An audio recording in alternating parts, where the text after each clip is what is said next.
জান্নাতের রাস্তায় আছেন। এটাই চূড়ান্ত জান্নাতের বাগান নয়, এখানে জান্নাতের বাগানের সন্ধান পাওয়া যায়। কথা বুঝতে পারছেন? প্রিয় ভাইয়েরা আমার, প্রথমেই আমি আপনাদেরকে কয়েকটি বিষয়ে একটু দৃষ্টি আকর্ষণ করতে চাই।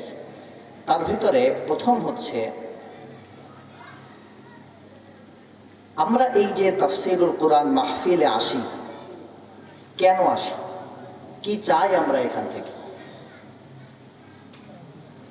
কি চাই?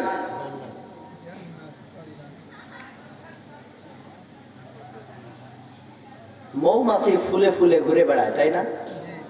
কি চায় সে? কি সংগ্রহ করতে চায়? আচ্ছা, আপনারা কে কে আছেন এমন যে আপনি চান আপনার বাড়িতে একটা মৌমাছির চাক থাকুক, আর সেখান থেকে মৌমাছিরা প্রতিদিন দল বেঁধে বের হয়ে পড়ুক, এবার ফুলে ফুলে ফুলে ফুলে সারাদিন ঘুরে টুরে বি ড্যান্স করতে করতে আবার ফিরে আসুক, কিন্তু কোনো মধু না নিয়েই ফিরে আসুক, এমন একটা মধুর মাছির চাক আপনার বাড়ি থাকুক? কে কে চান দেখি? কেউ চান না? কি চান?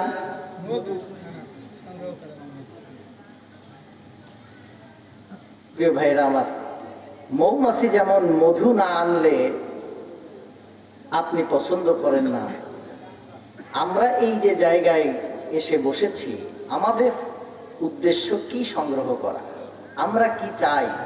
মৌমাছি চায় একটু ফুল থেকে মধু সংগ্রহ করতে, আপনি কি চান? আমরা কি চাই? দেখেন, এখানে আমি কোশ্চেনটা করার পেছনে কয়েকটা কারণ আছে।